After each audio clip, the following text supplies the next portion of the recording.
My name is Daniel, I'm 32, and my life fell apart in a way I never saw coming. I was engaged to Mia, 27, and we had been together for 3 amazing years. My younger brother Jake, 30, was someone I always looked out for, despite his reckless tendencies.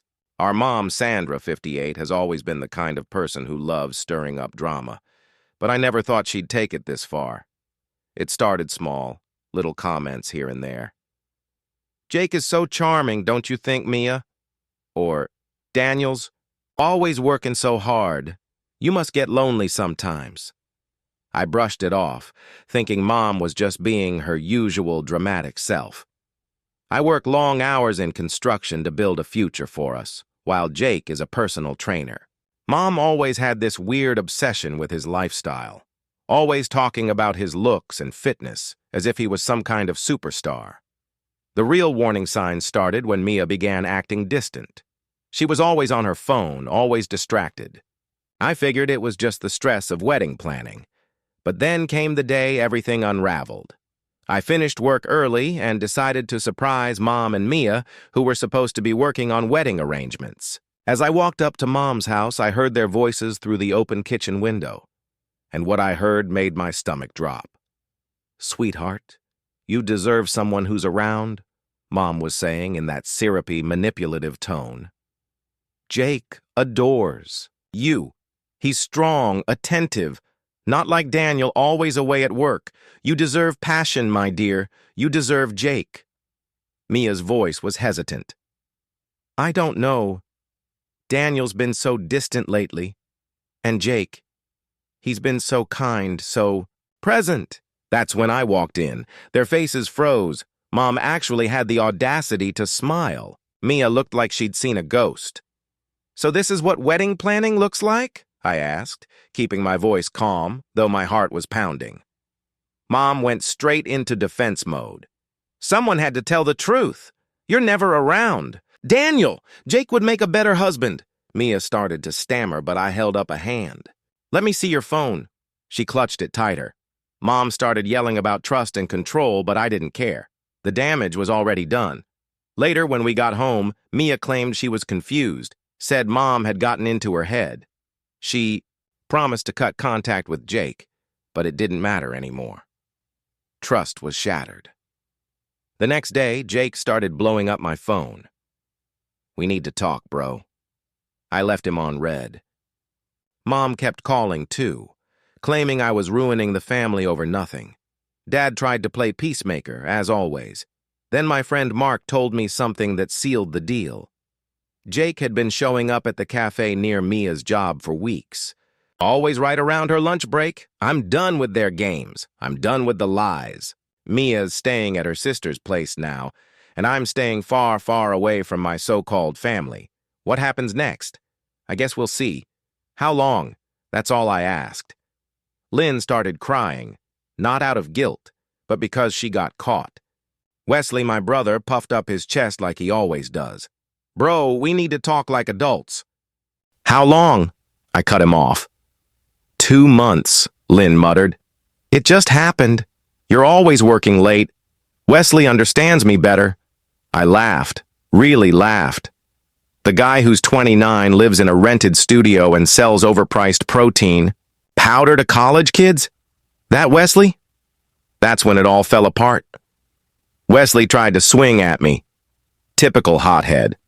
I shoved him back into his flat. And then I called our mom on speaker. Her response? She actually chuckled and said, "Well, honey, I always told you Wesley's the stronger one. Lynn needs a real man." Within hours, the family group chat exploded.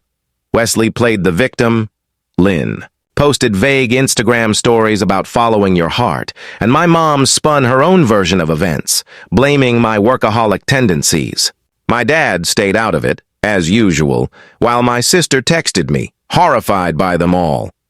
Lynn moved out while I was at work, taking everything I'd ever given her, and some things she hadn't. She left her ring on the counter with a note. "I never meant to hurt you."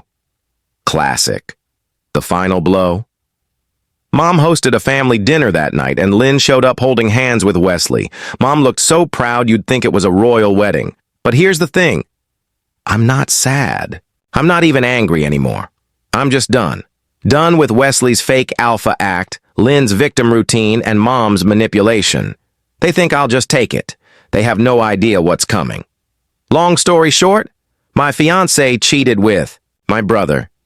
My mom practically set it up. They're painting me as the bad guy. But I'm not taking this lying down. Wesley's certification board announced their final decision. His personal training license has been revoked for the next 2 years. Mom also lost her job with her real estate broker after more complaints surfaced. And Lynn? She's telling everyone who will listen that she made the biggest mistake of her life. But me? For the first time, I'm truly happy. I have my own place, my job is going great, and I've met someone who truly values loyalty. Life sure is funny like that. My story is simple. My brother and ex-fiancée tried to win through betrayal, and my mom backed them. But I played the long game, handled everything legally, and now they're paying the price for their own actions while my life has never been better. Everything changed when Wesley's illegal supplement business was exposed. Someone, not me, anonymously tipped off the health department. When they raided his garage, they found expired supplements being repackaged as premium protein blends. Once word spread, clients started reporting feeling sick. The gym immediately fired him, and his personal training license was revoked. And Mom, when the building inspector received photos of the illegal electrical work Wesley had done at her office, they shut it down for 2 weeks for emergency repairs. It cost her a fortune, and 3 major deals slipped right through her fingers. Lynn also started regretting her choices when Wesley could no longer afford their rent. One day, she showed up at my house in tears, admitting she made a mistake. I simply smiled and said, "Sorry, I'm busy," because I was getting ready for a date with Zoe, the new receptionist at Wesley's former gym. Petty? Maybe. Worth it? Absolutely. Then came Sunday's family dinner. Mom always used these gatherings to showcase her successful children, but this time I attended and talked about my promotion and the company truck that came with it. Wesley, meanwhile, was wearing his old high school clothes because he couldn't afford new ones, and Lynn kept trying to catch my attention, but I was too busy enjoying my meal. When Wesley finally exploded, blaming me for his downfall, I just smiled and asked, "Hey, Wesley, have you tried the new protein shakes at the gym? I heard they're legit." The room fell silent. Today, Mom's real estate business is a hot topic in the local gossip circles. Dad has finally had enough of her favoritism and has been sleeping in the guest room.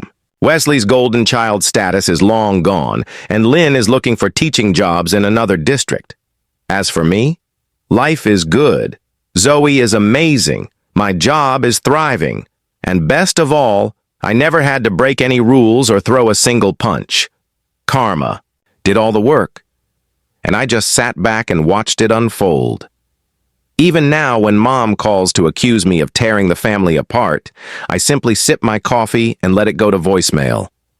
Life is sometimes strange, and sometimes it's absolutely beautiful. Thank you for listening my story. Keep watching my channel. I will come again with another real story.